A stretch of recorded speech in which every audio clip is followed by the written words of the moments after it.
My husband Rudy handed me foreclosure papers at First National Bank and walked away with his mistress, leaving me humiliated in front of everyone. I never went home.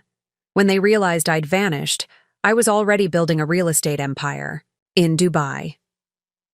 5 years later, I walked back into that same bank as the new owner of their mortgage portfolio, and Rudy's face went white when the manager introduced me as their new boss.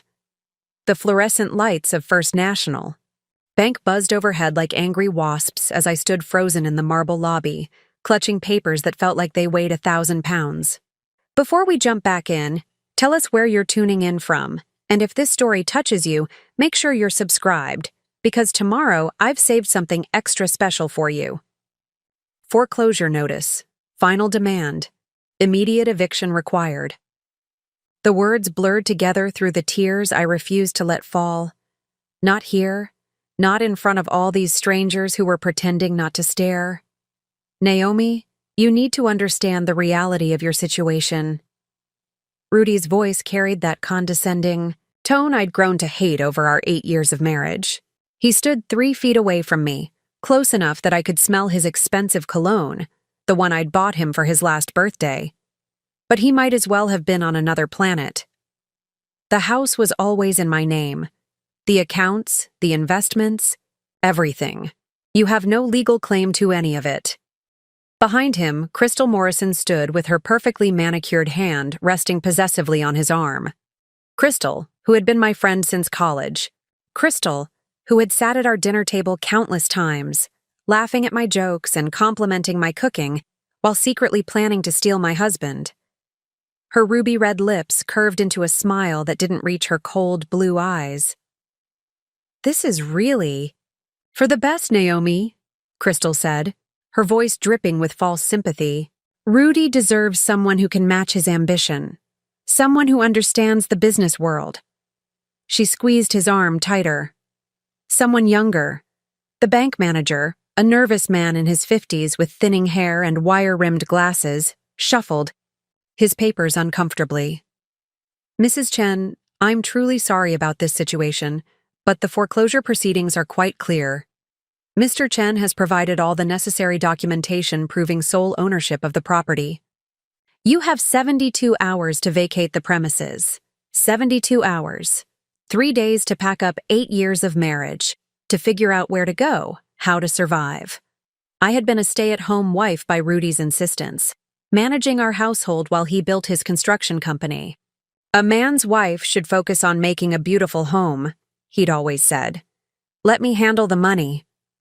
Now I understood why he'd been so insistent. Why every account was in his name alone. Why he'd discouraged me from working, from having any financial independence. This moment, this public humiliation in a bank lobby, had been his plan all along. The prenup is very clear, Rudy continued, pulling out another set of documents. His dark eyes, once warm when they looked at me, now held nothing but cold calculation. In the event of divorce, you're entitled to nothing. You signed it yourself, remember? Right before our wedding. I remembered. 23 years old, so deeply in love, so trusting. It's just a formality, he'd said then. My father's lawyer insists on it for all family marriages. It doesn't mean anything. We'll never need it. I'd signed without even reading it properly, too excited about becoming Mrs. Chen to worry about legal details. But Rudy, I whispered, my voice cracking despite my efforts to stay strong.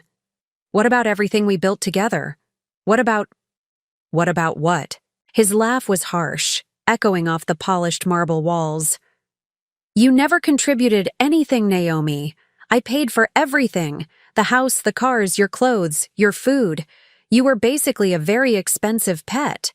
Several customers in the bank had stopped their business to watch our drama unfold. An elderly woman with a cane shook her head sympathetically.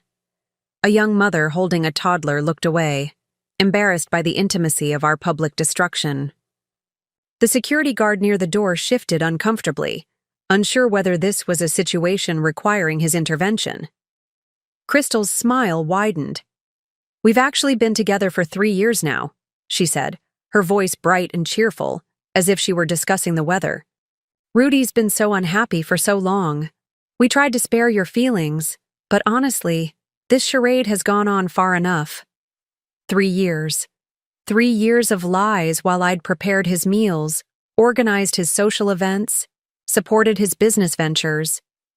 3 years of Crystal coming to our house for dinner parties, helping me cook, listening to me confide my dreams of having children, of growing old with Rudy, all while she was warming his bed and planning my destruction. I've already moved my things into the house, Crystal continued. My decorator is coming next week to make some changes. That wallpaper in the master bedroom has got to go. So outdated. She wrinkled her nose. The whole place needs a woman's touch. A sophisticated woman's touch. The bank manager cleared his throat. Perhaps we could discuss this more privately. We have conference rooms available. No need, Rudy interrupted. Naomi understands the situation perfectly. Don't you, sweetheart? The endearment sounded like poison on his lips. You're a smart girl. You'll figure something out. I looked around the bank lobby, at the marble columns and brass fixtures, at the security cameras recording every moment of my humiliation. Somewhere in my mind, a voice I hadn't heard in years, my grandmother's voice, whispered the words she'd repeated throughout my childhood. When someone shows you who they really are, believe them the first time. I need to use the restroom, I said quietly, clutching the foreclosure papers to my chest. Rudy waved his hand dismissively. Take all the time you need. We have dinner reservations at 8. He pulled Crystal closer, kissing her temple in a deliberate display of affection. Celebrating our new beginning. I walked toward the back of the bank on unsteady legs, past the loan officer's desks and the safe deposit boxes, past the customer service counter where a young woman watched me with obvious pity. In the bathroom mirror, I stared at my reflection. 31. Years old, with long black hair that Rudy had always insisted I wear loose because he liked it that way. Wearing the conservative beige dress he'd bought me because earth tones suit you better than bright colors. For 8 years, I'd been exactly what he'd wanted. Quiet, obedient, grateful, invisible. But as I stared at my reflection, something fundamental shifted inside me. The woman looking back at me had intelligent dark eyes that had been dimmed but not extinguished. She had a business degree from Northwestern that she'd never been allowed to use. She had dreams that had been buried but not killed, and she was done being anyone's victim. I pulled out my phone and did something I hadn't done in years. I called my sister Pearl, who lived in Los Angeles and had never liked Rudy. The sister I'd grown distant from because he'd gradually isolated me from everyone who might have given me strength. Naomi? Pearl's voice was surprised. Are you okay? You sound, I need help, I whispered into the phone. I need to disappear. 3 hours after leaving the bank, I sat in my car outside our house. Former house, watching through the living room windows as Rudy and Crystal celebrated with champagne. They'd moved fast, too fast. Something about their casual cruelty, their perfectly timed arrival at the bank felt orchestrated. I pulled out my phone and did something I'd never done before. I accessed our joint email account. What I found there destroyed what remained of my naive belief that this betrayal was recent. The email thread stretched back 4 years, not 3, as Crystal had claimed. 4 years of detailed planning, of discussing my removal from their lives like I was an inconvenient business obstacle. I scrolled through message after message, each one a knife to whatever remained of my heart. From crystal.realtoregmail.com, rudichin.constructionegmail.com. Date, March 15th, 2019, subject, the plan. Baby, I found the perfect foreclosure lawyer. Henderson and Associates specialize in spousal asset protection. They can structure everything so she gets nothing. My real estate license gives me access to property records. I can make sure any assets are properly hidden before you file. From rudikin.construction@gmail.com to kristelm.realtor@gmail.com. Date, March 16th, 2019. Subject, the plan. Preparing and narrating this story took us a lot of time, so if you are enjoying it, subscribe to our channel. It means a lot to us. Now back to the story. Brilliant. I knew dating a realtor would pay off. What about the house? From kristelm.realtor@gmail.com. rudikin.construction@gmail.com. Date, March 16th, 2019. Subject, the plan, already handled. I'll buy it through my LLC, then sell it back to you for $1. She'll never trace it. Your construction company. Profits are being funneled through 3 shell companies I set up. On paper, you'll look practically bankrupt when the divorce happens. My hands shook as I continued reading. Every detail of my destruction had been planned with business-like precision. They'd discussed my daily routines, my lack of career prospects, my isolation from friends and family. Crystal had even researched which banks would be most willing to expedite foreclosure proceedings. But the worst email came from November of last year, from rudikin.construction@gmail.com, kristelm.realtor@gmail.com. Date, November 26, 2022. Subject, Thanksgiving thoughts. Watching her cook Thanksgiving dinner for my family, being all grateful and sweet. I almost feel bad. She has no idea what's coming. Sometimes she looks at me like she's still that starry-eyed kid who thought we'd grow old together. From kristelm.realtor@gmail.com, rudikin.construction@gmail.com. Date, November 22nd, 2022. Subject, Thanksgiving thoughts. Don't go soft on me now. She's had 8 years of living off your success without contributing anything real. Think of this as a performance review. She failed. Besides, I've already put deposits down on the Caribbean cruise for Christmas and the renovation contractors for January. No turning back now. P.S. Her sister Pearl called her 3 times today. Naomi didn't answer because she was too busy playing housewife. Perfect example of why she deserves this. I stopped breathing. Pearl had called me 3 times? I'd never received those calls. I checked my phone settings and found what I was looking for. Call forwarding. Rudy had somehow activated call forwarding on my phone, redirecting calls from my family to a number I didn't recognize. How long had I been cut off from my own sister without knowing it? My fingers flew over the phone screen, checking my social media accounts. Every single one had been deactivated. My LinkedIn, my Facebook, my Instagram, all gone. When had this happened? How had I not noticed? But I knew how. Rudy had been so subtle, so gradual in his isolation techniques. Social media is such a waste of time, babe. You're too smart for that stuff. Your sister always fills your head with career nonsense. Why don't you turn off your phone during family time? That college friend of yours is so negative. Maybe take a break from those calls? I'd thought he wanted to protect our relationship. In reality, he'd been systematically severing every connection that might have given me strength or support when this moment arrived. I found more evidence in his calendar app, which I'd always had access to as the family organizer. Dinner dates. With Crystal going back 3 years, listed as client meetings. Weekend trips marked as construction site visits that I now realized were romantic getaways. Even our anniversary dinner last month, he'd left halfway through, claiming an emergency at the office. The calendar showed the truth. C's birthday celebration. He'd left our anniversary dinner to celebrate Crystal's birthday. The most damning evidence was in his photo album. Pictures of them together in our bedroom, in our kitchen, on our vacation to Hawaii that he'd claimed was a business trip. Crystal wearing my jewelry, sleeping in my bed, cooking at my stove. In one photo, she was holding up my grandmother's china tea set, the one inheritance I'd managed to keep when my grandmother died, with a caption, "Can't wait to finally get rid of this old lady junk." My grandmother's tea set. The only thing I had left of her. The woman who'd raised me after my parents died. Crystal knew exactly what it meant to me because I'd told her the story dozens of times, showing her the delicate hand-painted flowers, explaining how my grandmother had saved for months to buy it as a young bride.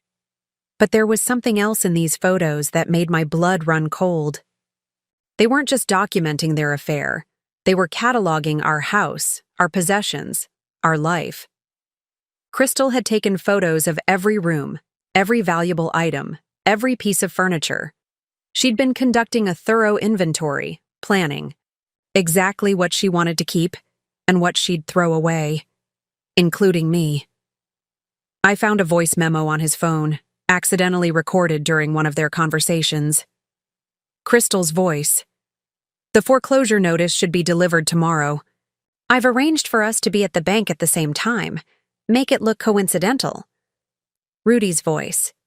"And if she breaks down, starts crying or making a scene?" Crystal's voice. "Let her. The more pathetic she looks, the better. I want everyone in that bank to see what a weak, dependent woman looks like. It'll make our relationship look even stronger by comparison." Rudy's voice. "Sometimes I think you're scarier than I am." Crystal's voice. "That's why we make such a good team. You handle the business side, I handle the emotional warfare." Emotional warfare. That's what they called the systematic destruction of my life. I sat in my car outside the house where I'd lived for 8 years, watching my husband and his mistress toast their victory through the window. But something had changed in those few hours since the bank. The crushing devastation was transforming into something else. A cold, calculating fury that felt nothing like the gentle, accommodating woman I'd been trained to be. They'd planned this destruction with business-like precision, thinking I was too broken, too isolated, too dependent to fight back. They were about to learn how wrong they were. I pulled up my banking app and checked our joint savings account. Empty, of course, but they'd made one crucial mistake. In all their careful planning, they'd forgotten about the account my grandmother had set up for me before she died. The one she'd insisted I keep secret for emergencies. The one I'd never told Rudy about because she'd made me promise to never trust anyone completely with my financial independence. "Men can be wonderful, darling," she'd whispered on her deathbed. "But a woman should always have her own escape route. $47,000. Enough to disappear. Enough to start over. Enough to become someone they'd never see coming." I drove to Pearl's apartment that night with nothing but the clothes on my back and the devastating knowledge of how thoroughly I'd been played. My sister opened the door in pajamas, took one look at my face, and pulled me inside without a single question. She made tea while I sat at her kitchen table, staring at the evidence on my phone screen, trying to process the magnitude of the deception. "How long have you known?"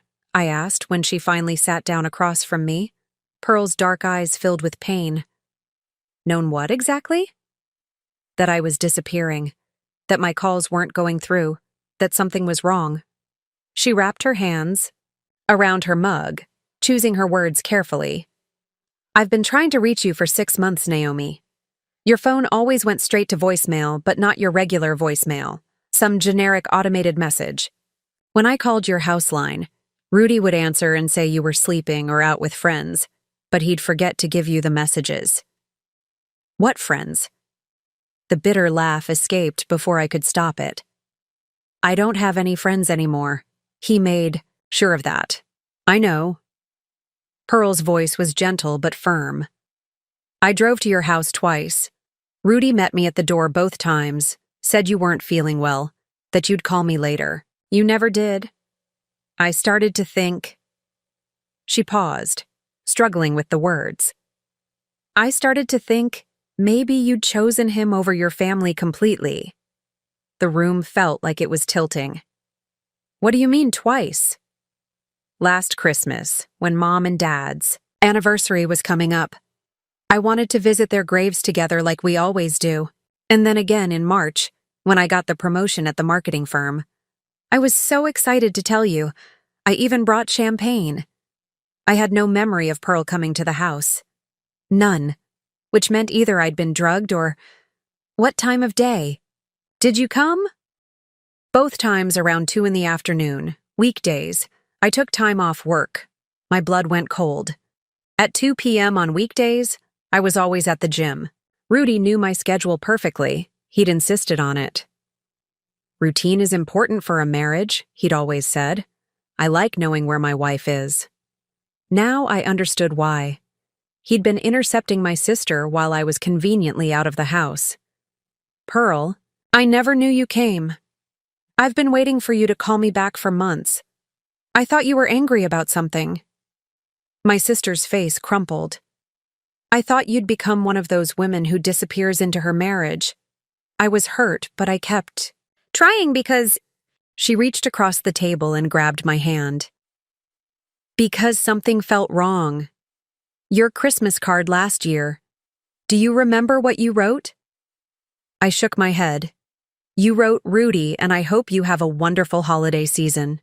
Not 'we hope' or 'I hope,' Rudy and I. Like you were speaking for him instead of yourself. It didn't sound like you." She was right. It didn't sound like me because I hadn't written it. Rudy had dictated what to write in all our holiday cards, our thank you notes, our birthday wishes. "Keep it simple," he'd always said. "You tend to ramble when you write." The pieces were falling into place with sickening clarity.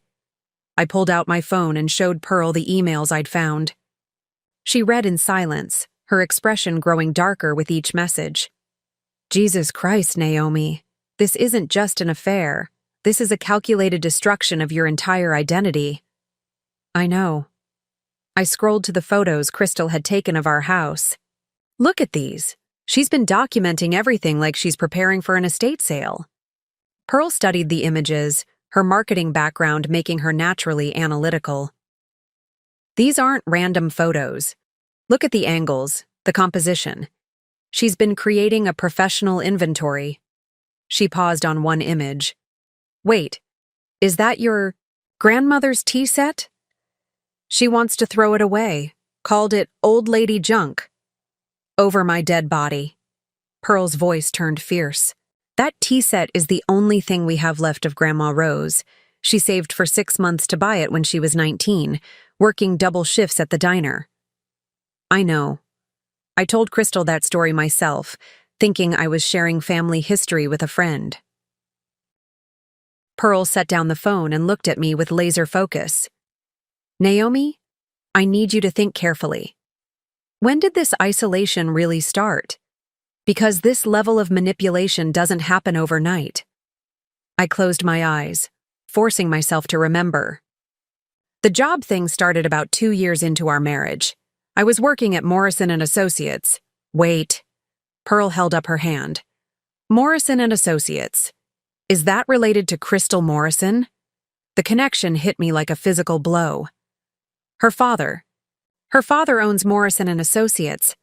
That's where I was working when Rudy convinced me to quit. "He convinced you to quit working for your future mistress's father?" The timeline crystallized with horrible clarity. I'd met Crystal through work. She was the boss's daughter who occasionally came to office events. She'd been friendly, asking about my marriage, my plans for children, my relationship with Rudy's family. I'd thought she was just making conversation. "She was gathering intelligence," I whispered.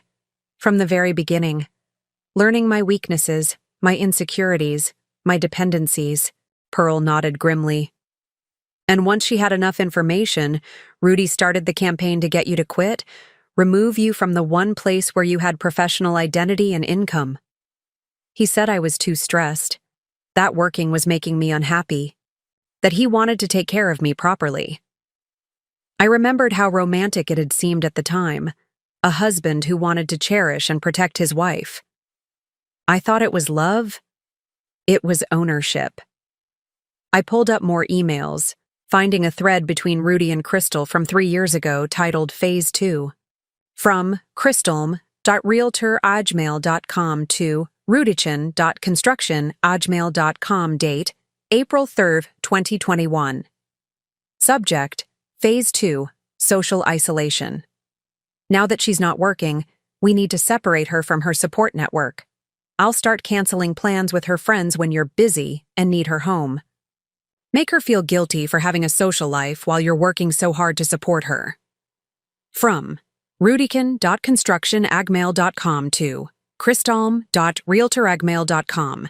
Date, April 3rd, 2021. Subject, RE, Phase 2, Social Isolation.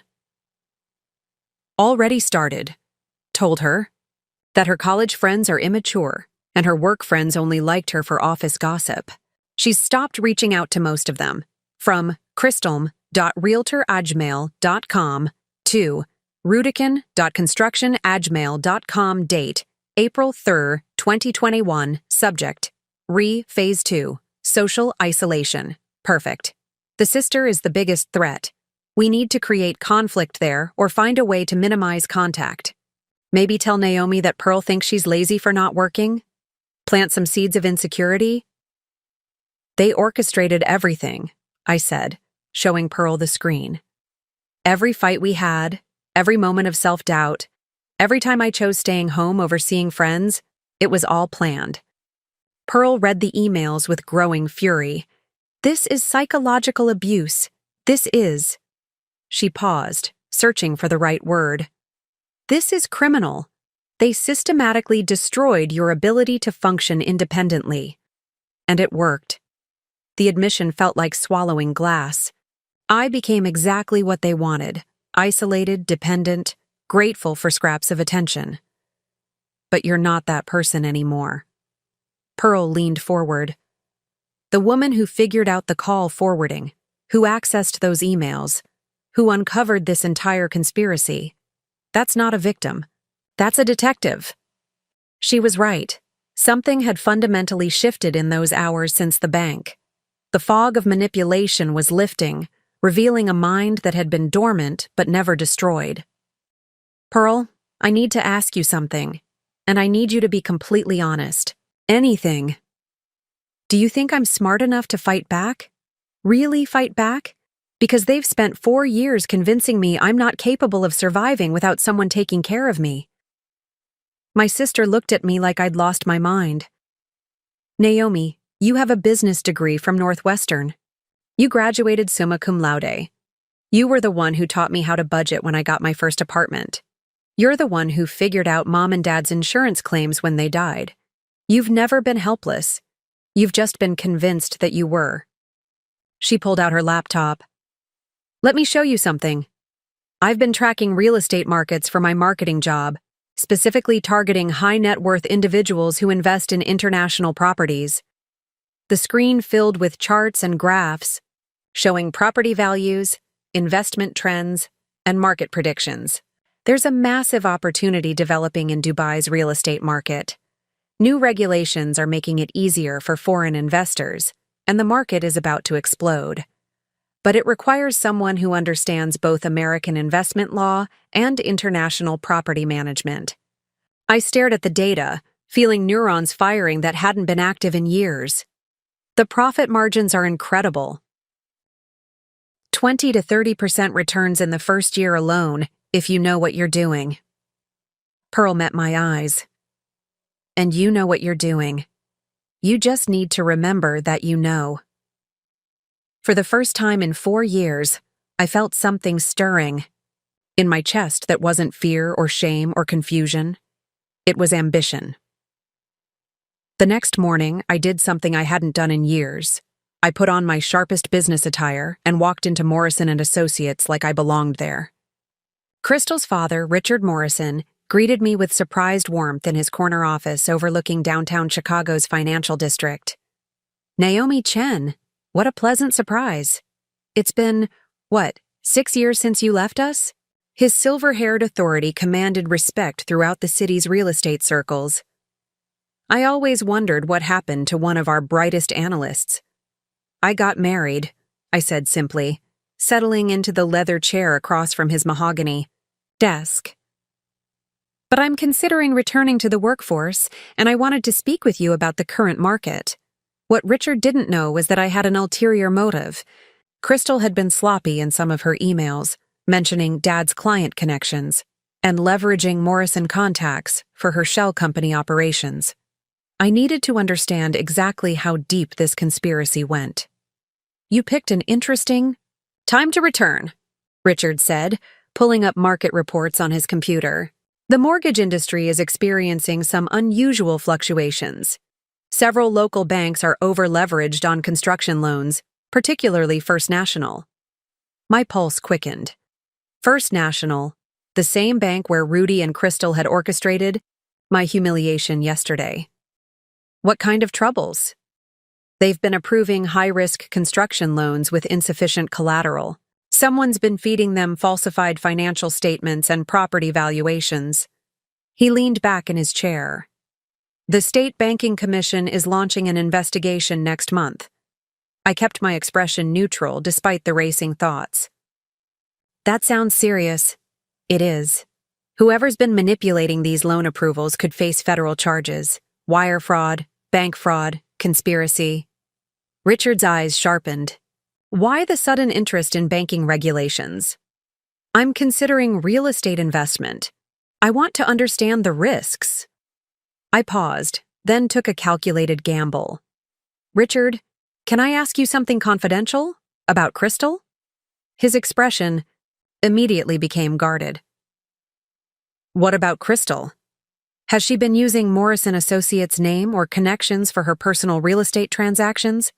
Because I've heard some concerning rumors. Richard was quiet for a long moment, studying me with the sharp eyes that had built his empire. Naomi, what exactly do you know? I know that your daughter has been involved in some questionable property deals. And I know that several of them connect to my husband's construction company and First National Bank. Jesus Christ. Richard rubbed his forehead. I was afraid of this. You knew? I suspected. Crystal has been requesting client lists, asking about our high-net-worth contacts, wanting access to our property valuation software. When I questioned her about it, she said she was building her own client base. He pulled out a thick folder from his desk drawer. But then I started noticing some irregularities. The folder contained property records, loan applications, and financial statements. As I reviewed them, a pattern emerged that made my blood run cold. Crystal hadn't just been planning my destruction. She'd been running a sophisticated fraud. Operation targeting multiple couples. Look at this, Richard said, pointing to a series of transactions. 5 different properties, all purchased by shell companies Crystal created, all with mortgage applications containing falsified financial information. The pattern is always the same. Married couple, one spouse with limited financial knowledge, sudden foreclosure, property transferred to Crystal's companies at below-market prices. She's done this before? At least 4 other times that I can prove, always targeting women who were financially dependent on their husbands. She and her associates would systematically isolate the wives, manipulate the husbands, then execute coordinated foreclosures. My hands trembled as I read the files. Sarah and Michael Thompson, divorced after foreclosure. Sarah disappeared. Last known address, a homeless shelter. Jennifer and Denver Walsh.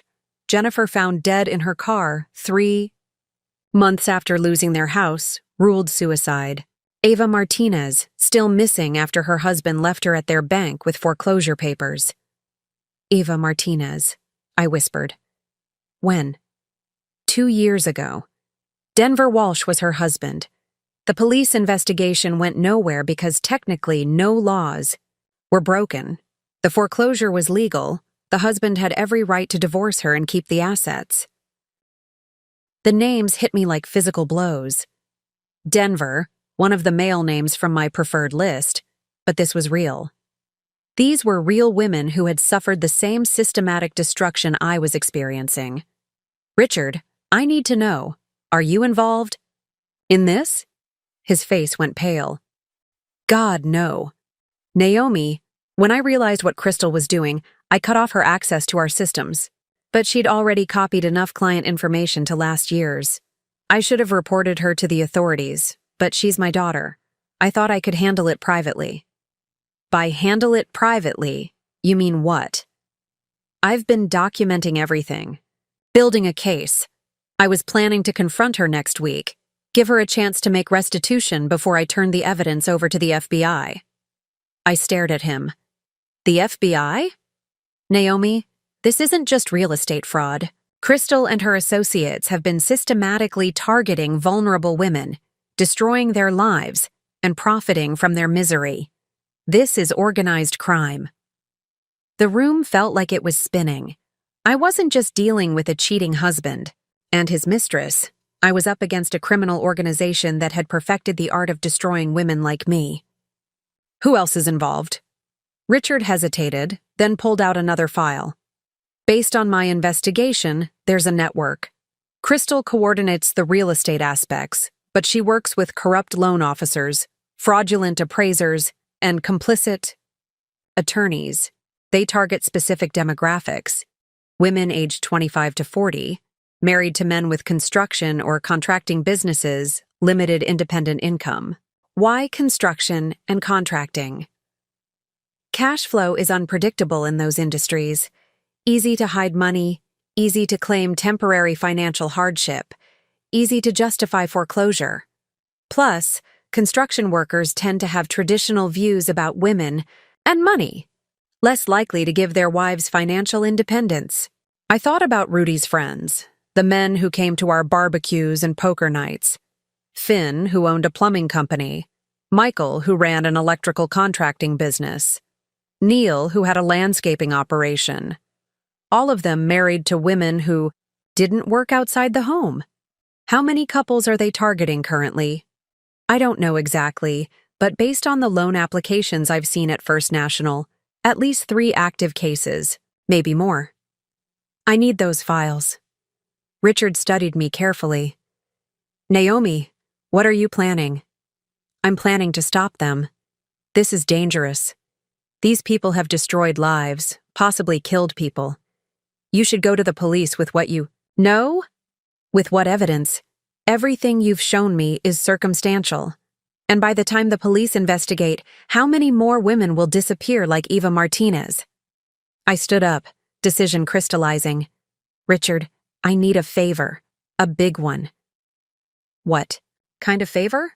I need you to hire me back, officially, with full access to your international property databases and your connections in overseas markets. Naomi, they think I'm broken. They think I'm helpless.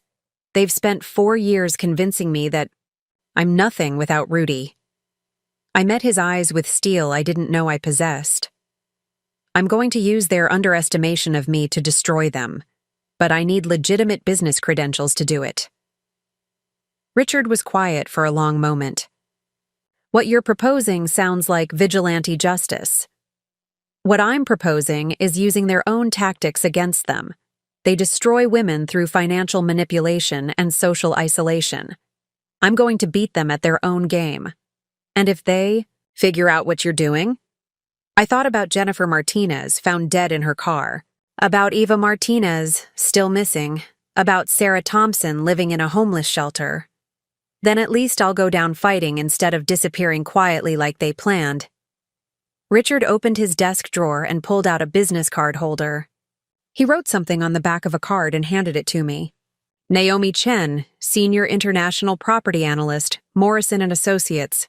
Your salary starts Monday. But Naomi? His expression was grave. Be very, very careful. These people don't just ruin lives. They end them. I pocketed the card and headed for the door. For the first time in 4 years, I had a plan.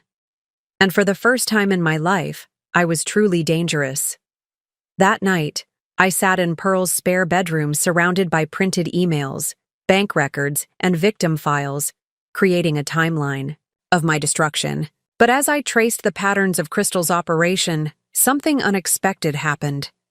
Instead of feeling overwhelmed by the magnitude of their conspiracy, I felt my mind sharpening with each connection I made. This wasn't random cruelty. It was a business model, and every business model had weaknesses. I opened my laptop and did something I hadn't done in 6 years. I created a spreadsheet. Not a household budget or grocery list, but a complex financial analysis mapping Crystal's shell companies, their property holdings, and their cash flows. My fingers moved across the keyboard with muscle memory I'd forgotten I possessed. Morrison Holdings, LLC, Crystal Properties International, Chicago Investment Partners. Each company was registered to different addresses, but the banking information led back to the same source. Accounts at First National Bank, managed by the same loan officer who had processed my foreclosure. Eva Martinez's case file lay open beside my laptop. According to the police report, she had simply vanished after being served foreclosure papers. Her husband, Denver, claimed she'd left voluntarily, but there was no paper trail, no credit card usage, no phone activity. She had effectively ceased to exist. But I found her. 3 hours of database searches through Morrison Associates International. Property records revealed something the police had missed. Eva Martinez hadn't disappeared. She'd been erased. Her identity had been stolen and used to purchase property in Crystal's name. Eva Martinez officially owned a condo in Miami Beach worth $800,000. A condo she'd never seen, bought with money stolen from her own foreclosure. My hands shook as I printed the property records. Eva Martinez was either dead, or she was living somewhere with no legal identity while her stolen name generated income for her destroyers. I picked up my phone and dialed the number I'd found in the police report. Detective Williams, this is Naomi Chen. I have information about the Eva Martinez missing person case.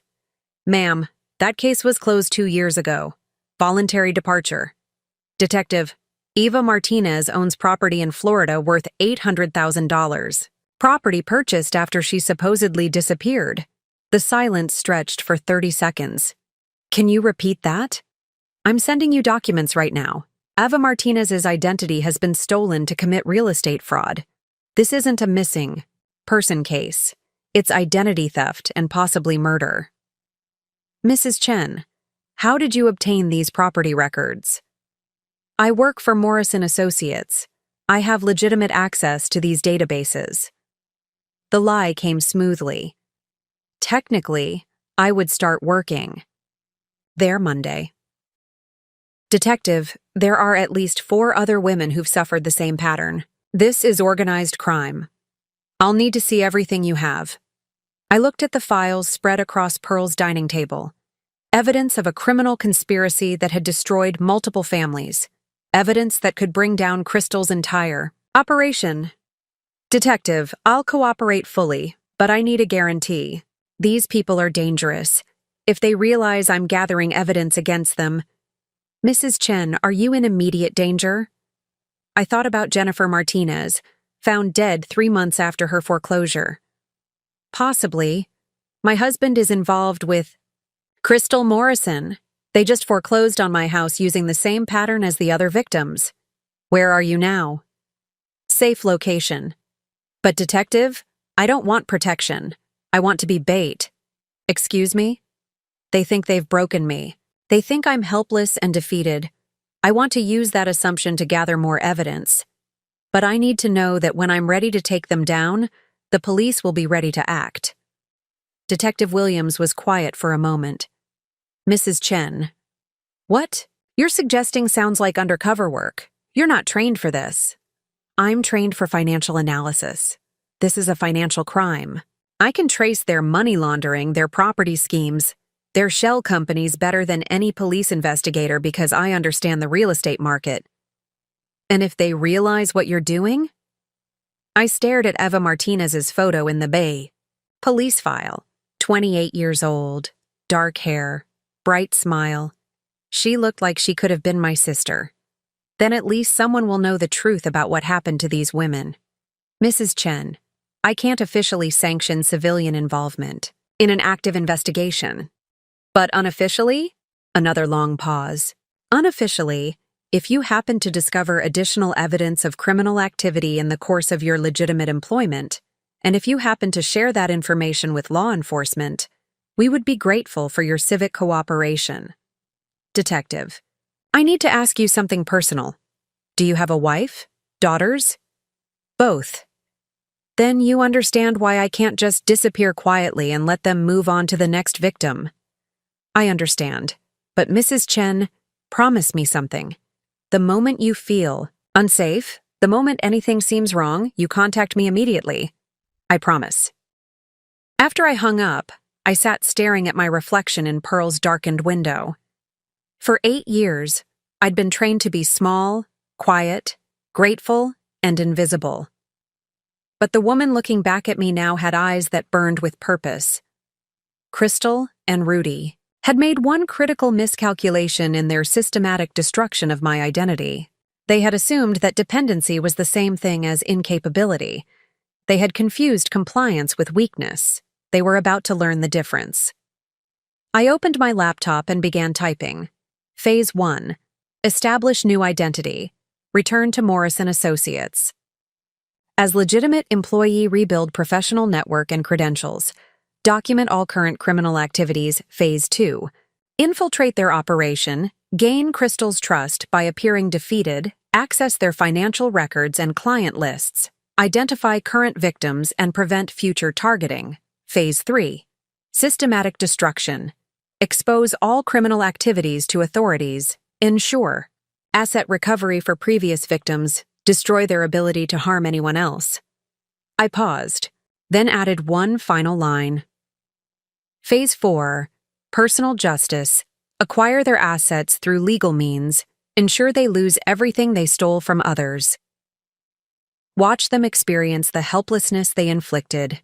For the first time in 4 years, I smiled with genuine joy. The hunt was about to begin. Monday morning arrived gray and drizzling, perfect weather for invisibility. I stood outside Morrison & Associates at 7 a.m., watching through the glass lobby as Crystal arrived for what I'd learned was her weekly breakfast meeting with her father. She looked radiant, carrying herself with the confidence of someone who believed she'd just executed the perfect crime. I waited until she entered the elevator, then slipped through the side entrance using the employee keycard Richard had given me. My new office was on the 3rd floor, small, but with access to all the international property databases I'd need. More importantly, it had a clear view of the conference room where Crystal conducted her weekly progress reports. The morning was spent establishing my cover story. I called potential clients, researched legitimate investment opportunities, and created the appearance of a woman desperately trying to rebuild her career after a devastating divorce. Anyone monitoring my activities would see exactly what Crystal and Rudy expected: a broken woman grasping for financial independence. But beneath that performance, I was laying groundwork for something far more sophisticated. At lunch, I drove to a small internet cafe in Chinatown and accessed encrypted email accounts I'd created using Eva Martinez's research techniques. The missing woman had been more resourceful than anyone realized. Her social media profiles contained subtle breadcrumbs leading to hidden forums where financial abuse victims shared survival strategies. Protected, woman, 47. Ladies, I'm beginning to gather evidence against a group that's targeting women like us.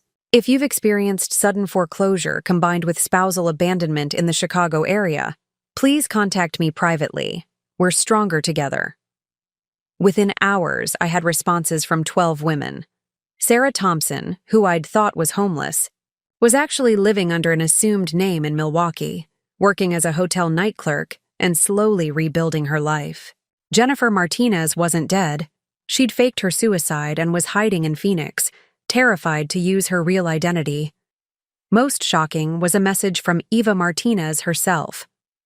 Rising from Ashes 2024. Naomi Chen? They think I'm dead. That was the plan. I've been documenting everything from hiding. Are you ready to fight back? Because I have evidence that could destroy them all. That evening, I met Eva at a truck stop outside the city. She was thinner than her photos, her hair dyed blonde, her eyes holding the haunted look of someone who'd seen too much. But her voice was steady as she handed me a thick envelope. 3 years I've been gathering this, she said. Bank records, recorded conversations, photographs of their meetings. I even have Crystal on tape admitting to the identity theft. The envelope contained a treasure trove of evidence, financial records showing the flow of money from foreclosed properties into Crystal's accounts, photos of Crystal and Rudy meeting with loan officers at First National. Most damning, a recording device Eva had hidden in Crystal's car during one of their friendship dinners. Crystal's voice crackled through my headphones. The Martinez woman was getting suspicious, asking too many questions about the foreclosure. Timeline. We might need to accelerate the elimination phase. Rudy's voice responded. Elimination meaning what, exactly? Meaning she disappears permanently. Car accident, suicide, whatever looks most natural. We can't risk her talking to investigators. They were planning to kill me, Eva said quietly. So I decided to die on my own terms, faked the car accident, left just enough blood to make it look real, and vanished before they could finish the job. I stared at her, this woman who'd outsmarted her own murderers. How did you survive? Money, identity, shelter? The same way you're going to take them down. I turned their own system against them. Eva smiled grimly. I kept detailed records of every property they stole, every account they used, every shell company they created. When I disappeared, I took copies of everything. But you've been hiding for 3 years. Why didn't you go to the police? Because they own people in the police department.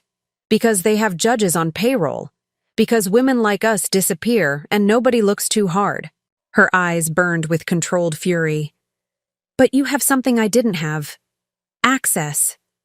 You're working inside Richard Morrison's company.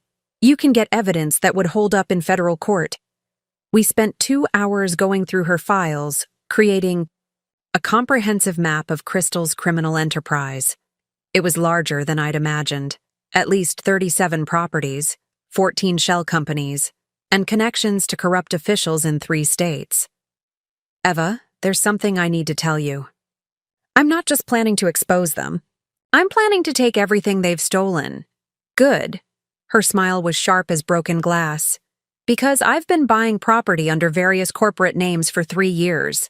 Nothing traceable to me, all legitimate purchases. When their empire falls, I want to be in position to acquire their assets at auction. We're going to need help. Other victims, financial experts, maybe some attorneys.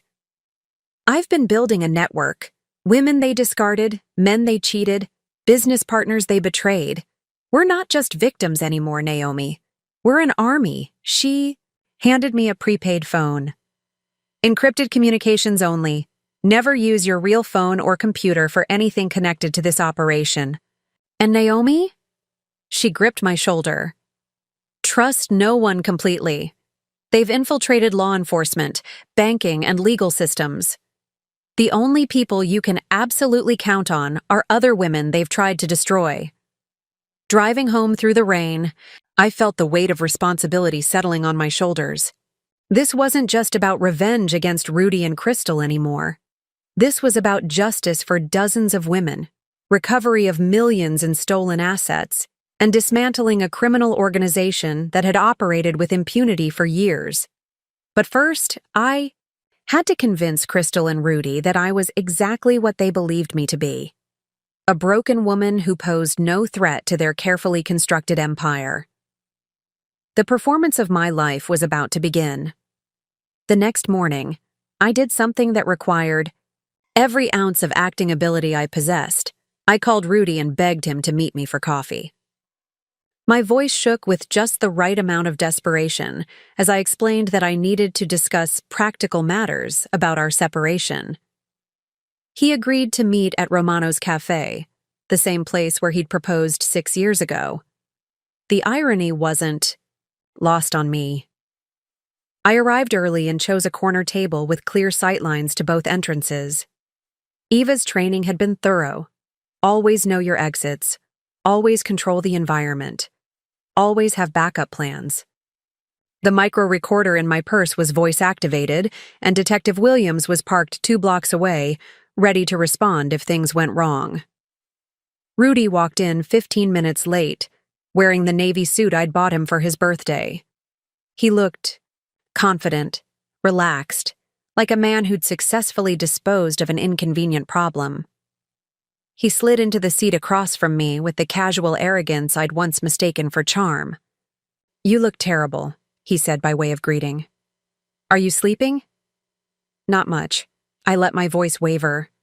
"Rudy, I don't understand what happened. 3 days ago we were married, and now I have nothing. No home, no money, no future. How did everything fall apart so quickly?" His expression softened slightly, and I saw a flicker of what might have been guilt. Good. Guilt could be weaponized. "Naomi, we both know this marriage has been over for a long time. We just weren't honest about it. But I love you." The words tasted like poison, but they had the desired effect. Rudy's shoulders relaxed as his ego absorbed the confirmation that he was still the center of my universe. "I know you do. And I care about you too, which is why I want to make this transition as easy as possible." He reached across the table and patted my hand like he was comforting a child. "Crystal and I have been talking, and we want to help you. Get back on your feet." "Crystal wants to help me?" I infused my voice with pathetic hope. "She feels bad about how everything happened. The timing, the public nature of it. She suggested that maybe we could work out some kind of arrangement to help you transition to independence." I blinked back tears I didn't have to fake. Not tears of sadness, but tears of rage at his patronizing tone. "What kind of arrangement?" "Well, Crystal has connections in the real estate industry. She might be able to find you some administrative work, something entry-level to help you build experience." The audacity was breathtaking. Crystal wanted to offer me a job working for the woman who'd orchestrated my destruction, but I forced gratitude into my expression. "That's so generous of her. I was so worried about how I'd survive on my own." "You won't have to survive on your own. We'll take care of you. Make sure you land somewhere safe." Rudy's voice carried the condescending kindness of someone addressing a wounded animal. "Why don't you come to dinner tomorrow night? Crystal's cooking, and we can discuss the details." Dinner at my former house, prepared by my replacement, to discuss my future employment with my destroyers. The psychological torture was masterful. "Are you sure Crystal won't mind? I mean, this must be awkward for her too." "Crystal's a very understanding woman. She knows that our marriage ending isn't really anyone's fault. Sometimes people just grow apart." I nodded eagerly, playing the grateful victim accepting scraps from her betters. Inside, I was cataloging every word for the recording device, every condescending gesture for the testimony I'd eventually give. "Rudy, can I ask you something? And please be honest." "Of course. How long have you been unhappy?" "Because I keep going over everything in my mind, trying to figure out where I went wrong." His expression became thoughtful, almost philosophical. "You didn't go wrong exactly. You just stayed the same while I outgrew you. When we met, you were perfect for who I was then, but successful men need partners who can match their evolution." "What do you mean?" "Crystal understands business. She has her own career, her own ambitions. She challenges me intellectually in ways that—" He paused, searching for diplomatic phrasing. "In ways that you never could." "Because I'm not smart enough?" "It's not about intelligence, Naomi. It's about sophistication, about understanding how the world really works." He leaned forward, warming to his theme. "You've always been sheltered, protected. Crystal operates in the real world where success requires making hard choices. Hard choices like what? Like recognizing when something isn't working and having the courage to change it. Like being strategic about relationships and partnerships instead of just hoping everything works out." I absorbed this insight into his worldview, the casual cruelty disguised as pragmatism, the reduction of human relationships to strategic assets. He was telling me exactly how he justified destroying people's lives. "I wish I could be more like Crystal. I said softly. Maybe you can learn. She's offered to mentor you, help you develop some practical skills. Think of this as an opportunity for growth. The recorder was capturing every word of his patronizing offer, to let the woman who'd destroyed my life teach me how to be more successful. The evidence would be devastating in court, but more importantly, it confirmed everything Eva had told me about their psychology. They genuinely believed they were superior beings helping inferior people accept their proper place in the world. Their arrogance would be their downfall. Tomorrow night, then? I asked, letting eagerness creep into my voice. 7 o'clock. And Naomi? Try to see this as a new beginning. Sometimes the best thing that can happen to someone is having their old life completely destroyed. It forces you to discover who you really are. As he walked away, I remained seated, watching him through the cafe window as he climbed into the BMW I'd helped him buy. His words echoed in my mind. Sometimes the best thing that can happen to someone is having their old life completely destroyed. He was absolutely right, and he was about to discover exactly who I really was. 7 o'clock arrived with unseasonable warmth, as if the universe was mocking the chill in my heart. I stood on the porch of what had been my home for 8 years, holding a bottle of wine and wearing the humble expression of a woman grateful for charity. Through the window, I could see Crystal moving around my kitchen with the confidence of ownership, using my grandmother's china to set the table. Rudy opened the door with a smile that didn't reach his eyes. Naomi? Right on time. Come in. Come in. The house felt alien, even though nothing had physically changed. Crystal had rearranged the living room furniture, replacing my family photos with abstract art that probably cost more than most people's cars. The scent of expensive candles had replaced the lavender sachets I'd always kept in the linen closets. I hope you don't mind, but I've made a few updates, Crystal said, emerging from the kitchen wearing my apron, my grandmother's apron that she'd sewn by hand in 1952. The space needed a more sophisticated touch.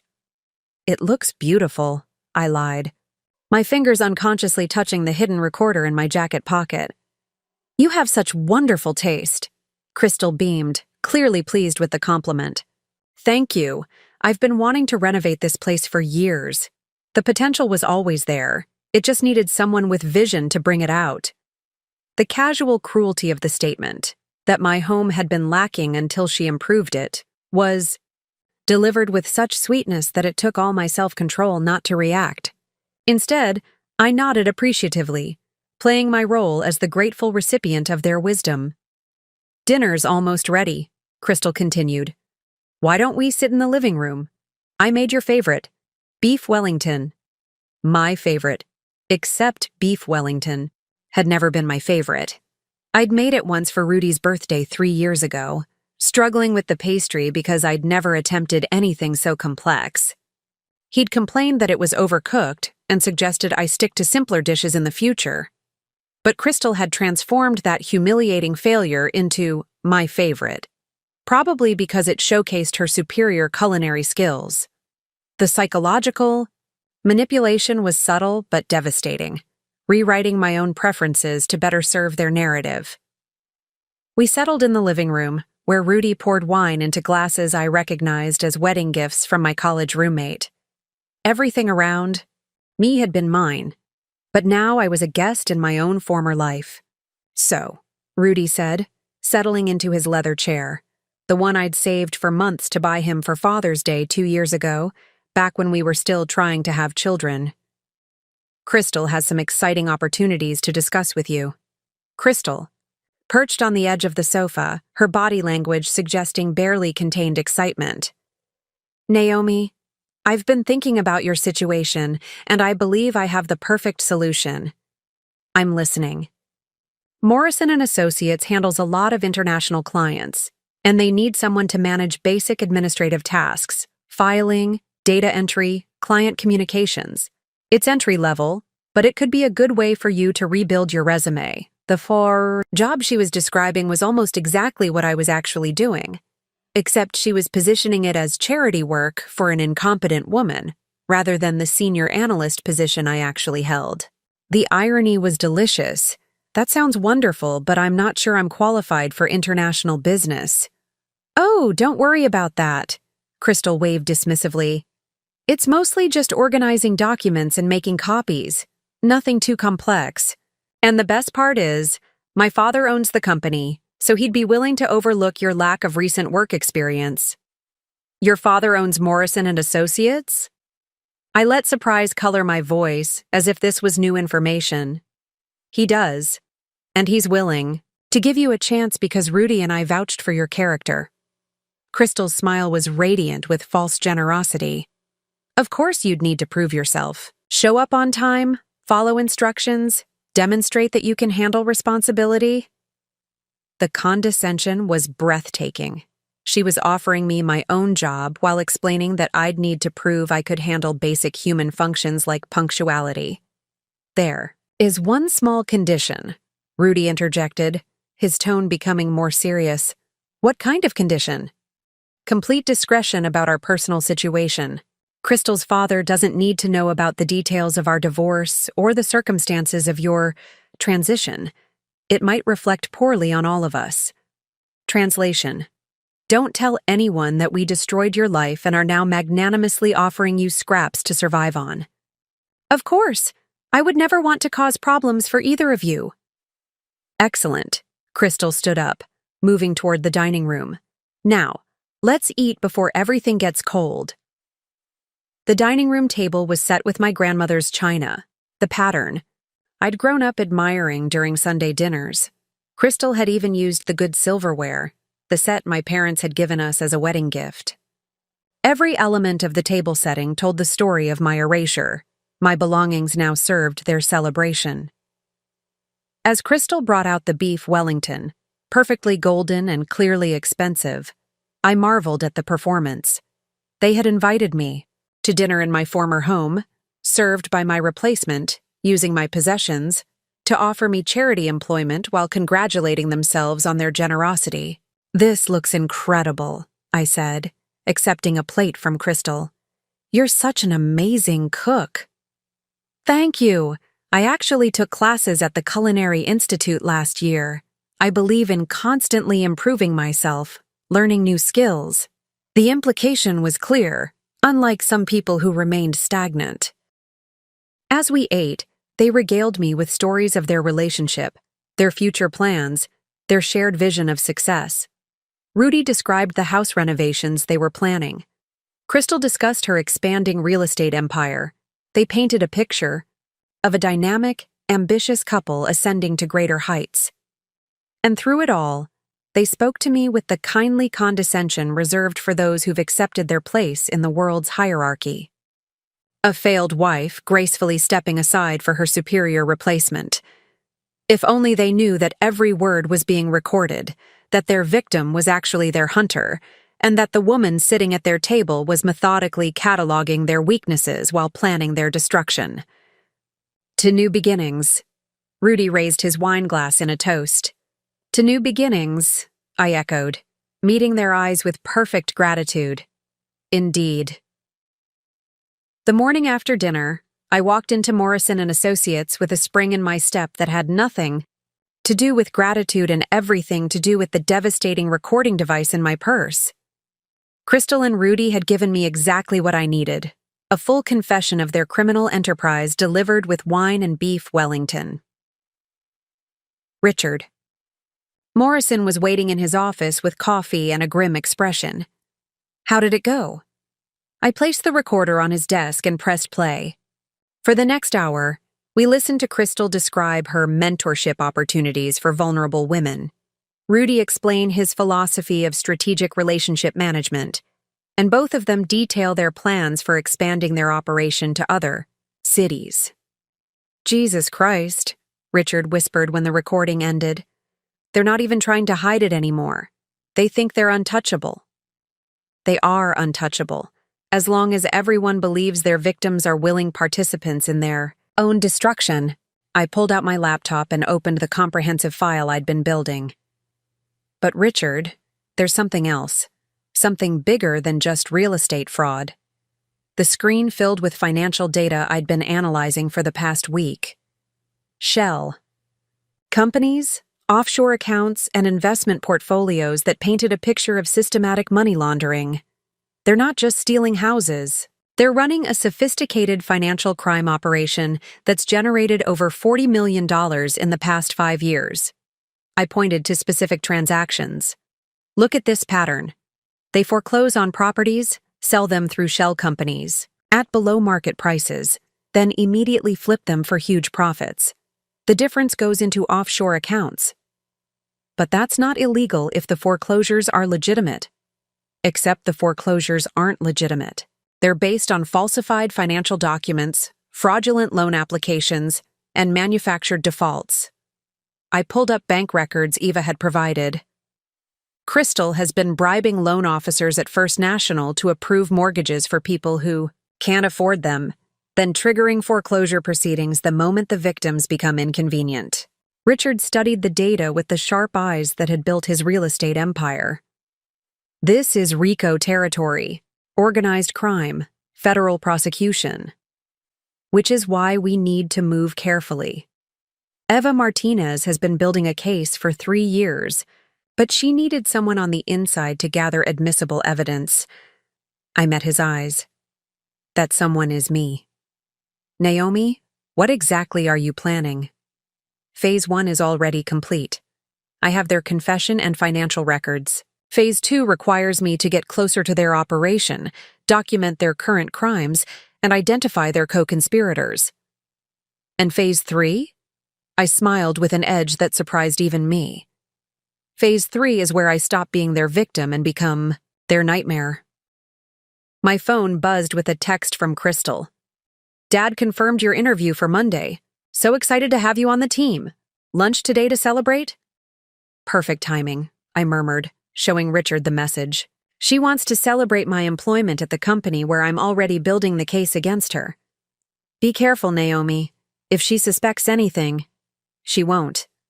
I'm going to give her exactly what she expects to see. A grateful, broken woman who's accepted her place in their hierarchy. That afternoon, I met Crystal at an upscale bistro in Lincoln Park, the kind of place where successful women conducted business over expensive salads. She was already seated when I arrived, scrolling through her phone with the confidence of someone who owned the world. Naomi, you look so much better today. More hopeful. Crystal stood to hug me, and I caught the scent of the perfume I used to wear. My signature fragrance that she'd apparently adopted along with my husband and my house. I feel hopeful. For the first time in months, I feel like there might be a future for me. That's wonderful to hear. You know, I was telling Rudy last night how impressed I am with your attitude. A lot of women would be bitter about our situation, but you're handling it with such grace. What's the point of being bitter? You and Rudy found something special together. I can't compete with that, and I wouldn't want to. I injected just the right amount of wistful sadness into my voice. I just want to rebuild my life and maybe find my own happiness someday. Crystal's expression softened with what appeared to be genuine affection. You're going to find someone wonderful, Naomi. Someone who appreciates your domestic qualities. Domestic qualities. The casual dismissal of my intelligence, my education, my capabilities, delivered like a compliment. But I smiled gratefully and nodded. I hope so. In the meantime, I'm just grateful for this opportunity to work again. I've missed having purpose. Well, you'll have plenty of purpose at Morrison & Associates. Dad has some international projects that need basic administrative support. Nothing too challenging. Just organizing files, entering data, that sort of thing. That sounds perfect. I don't want too much responsibility while I'm still adjusting to being on my own. Crystal leaned forward conspiratorially. Between you and me, this job could lead to bigger things if you prove yourself. Dad has connections all over the world, and he's always looking for reliable people to help with overseas investments. Overseas investments? Property acquisitions mostly. Sometimes American investors want to buy real estate in other countries, but need local administrative support. The pay is excellent, and there's a lot of travel involved. My pulse quickened. She was describing exactly the kind of international money laundering operation Eva and I had theorized about. Crystal wasn't just offering me a job, she was recruiting me as an unwitting accomplice in their global financial crimes. That sounds amazing. I've always wanted to travel. I thought you might. And the best part is, these overseas positions offer a lot of independence. You could build a whole new life somewhere far from all the memories here. The final piece of their strategy became clear. They weren't just destroying women financially, they were isolating them geographically, sending them overseas where they'd be completely cut off from any support system, completely dependent on Crystal's organization for survival. Crystal, can I ask you something personal? Of course. How do you do it? How do you balance being so successful with being so kind? Most businesswomen I've known are... I paused, as if searching for diplomatic phrasing. Less generous with their time and energy. Crystal's smile became radiant. You know what? I believe in sisterhood. I believe in lifting other women up instead of tearing them down. She reached across the table and squeezed my hand. We have to support each other, especially when life gets difficult. The words were delivered with such apparent sincerity that I almost admired the performance. Crystal had perfected the art of weaponizing female solidarity, using the language of empowerment to destroy the very women she claimed to support. Thank you, I whispered, letting my voice crack slightly. I don't know what I would have done without your kindness. That's what friends are for. As I drove home, Crystal's final words echoed in my mind. Friends. She genuinely believed that destroying my life and offering me the pieces back as charity made us friends. Eva was right. These people didn't just lack empathy, they had rewritten the definitions of friendship, kindness, and sisterhood to justify their cruelty. But they had also made a critical error. In their arrogance, they had invited their primary target into the heart of their operation. The hunter was now inside the den. My first official day at Morrison & Associates began with Crystal personally escorting me to what she called the International filing room, a windowless office in the basement filled with bankers' boxes and outdated computer equipment. The symbolism wasn't lost on me. They had literally put me in the basement, surrounded by the detritus of other people's financial lives. This is where you'll be working, Crystal announced cheerfully, gesturing to a metal desk that looked like it belonged in a 1980s government office. Don't worry about the location. Some of our most important work happens down here, away from distractions. Translation. Away from witnesses. It's perfect, I said, settling into the uncomfortable chair and surveying my new domain. Quiet and private. I work better without a lot of people around. Exactly what I hoped you'd say. Now, your first project is organizing these client files. She indicated a stack of boxes that reached nearly to the ceiling. They need to be sorted chronologically, then entered into our database. Think you can handle that? I nodded eagerly, and Crystal handed me a thick manila folder. These are the data entry guidelines. Follow them exactly. No creativity, no interpretation, just precise adherence to the format. After she left, I opened the first box and immediately understood why they'd been so insistent about exact adherence to format. These weren't random client files. They were detailed records of every property theft Crystal's organization had committed over the past 8 years. Sarah Thompson's file contained her original mortgage application, her husband's business records, bank statements showing the systematic draining of their joint accounts, and finally, the foreclosure documents that had destroyed her life. But more importantly, it contained handwritten notes in Crystal's distinctive script. Subject isolated from family support. Recommend acceleration to Phase 3. Eva Martinez's file was even more comprehensive. Not only did it document her financial destruction, But it included surveillance photos of her daily routines, copies of her private correspondence, and psychological profiles that read like military intelligence reports. Subject demonstrates higher than average intelligence and strong analytical capabilities. Recommend permanent elimination rather than standard relocation protocol. My hands trembled as I read that note. They hadn't just planned to destroy Eva. Financially, they had specifically targeted her for murder because she was smart enough to figure out their operation. But the most shocking discovery was in a file labeled Current Operations. Inside were active profiles for 7 women currently being targeted. 7 women who had no idea their lives were about to be systematically destroyed. Pearl's name was at the top of the list. My sister, who lived 3 hours away in Los Angeles, who I'd thought was safely distant from Rudy and Crystal's reach, was being actively investigated. The file contained her work address, her apartment building's security codes, photos of her daily commute, and financial records that could only have been obtained through illegal means. The targeting strategy was clear. They planned to use me to get closer to Pearl, then recruit her for one of their overseas opportunities, where she could be eliminated far from any potential investigation. I photographed every page with the micro camera Eva had given me, my training taking over despite the emotional shock. Professional documentation now, emotional processing later. The next box contained something even more disturbing: files on women who had successfully escaped their initial targeting. These women had somehow avoided the full destruction protocol, but Crystal's organization was continuing to track them, waiting for opportunities to complete their original objectives.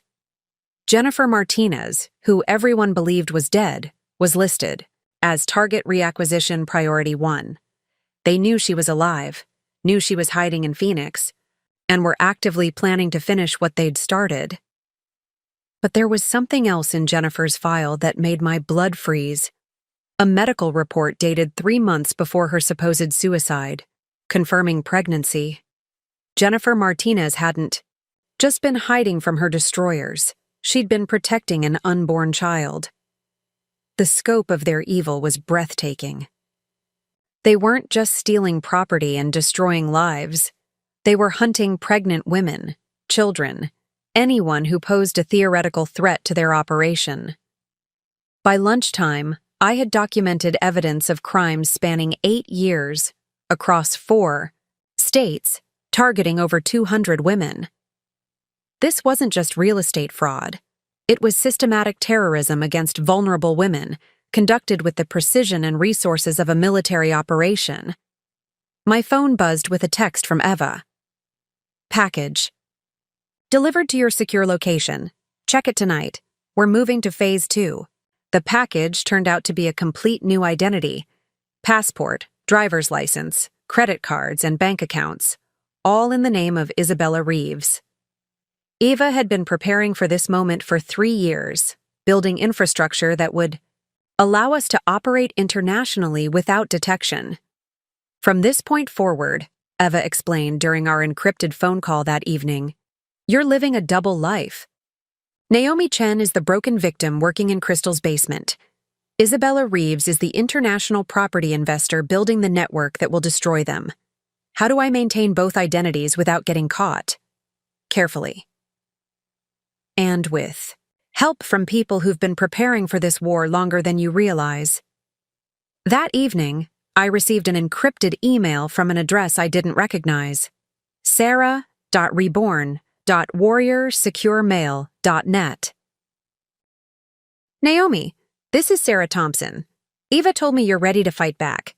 I've been working with a network of survivors for 2 years, and we're ready to support your operation. We have safe houses in 12 cities, financial resources they can't trace, and technical capabilities they don't know exist. You're not alone in this. None of us are alone anymore. Attached to the email was a list of names, 37 women who had survived Crystal's organization and were now working together to bring it down. Each name represented a life destroyed, a family torn apart, a woman who had clawed her way back from complete devastation. But more than that, Each name represented a resource in the war we were about to wage. Women with specialized skills, connections, and knowledge that could be weaponized against their former destroyers. I opened my laptop and began typing my response. Sarah, thank you for reaching out. I'm ready to coordinate our efforts. But I want you to know, this isn't just about justice anymore. This is about completely dismantling their ability to harm anyone ever again. We're going to take everything they've stolen, destroy everything they've built, and leave them with nothing but the consequences of their choices. I paused, then added, and we're going to enjoy every minute of it. For the first time since this nightmare began, I wasn't running from my destroyers. I was hunting them. 3 weeks into my basement filing job, I had become invisible in the most dangerous way possible. Crystal and her associates had grown so comfortable with my presence that they conducted business as if I wasn't there. The basement office had become my intelligence center, where I documented every conversation, every phone call, every piece of evidence that floated down from the floors above. But documentation wasn't enough anymore. Eva's encrypted messages had become increasingly urgent. We need real-time financial data. Can you access their active accounts? The answer was no. Despite my access to historical files, I had no way to monitor their current operations or predict their next moves. That changed the day Michael Torres walked into my basement office. You must be Naomi, he said, extending a hand with a smile that didn't reach his eyes. I'm Michael, Crystal's technology consultant. She asked me to set up some new security protocols for the international files. Michael was younger than I'd expected, maybe 28, with the casual confidence of someone who spoke fluent code. But there was something in his expression as he surveyed my workspace, a flicker of recognition that set off alarms in my mind. Nice setup you have down here, he continued, examining my computer terminal. Lot of sensitive information flowing through this system. Just basic filing, I replied carefully. Nothing too exciting.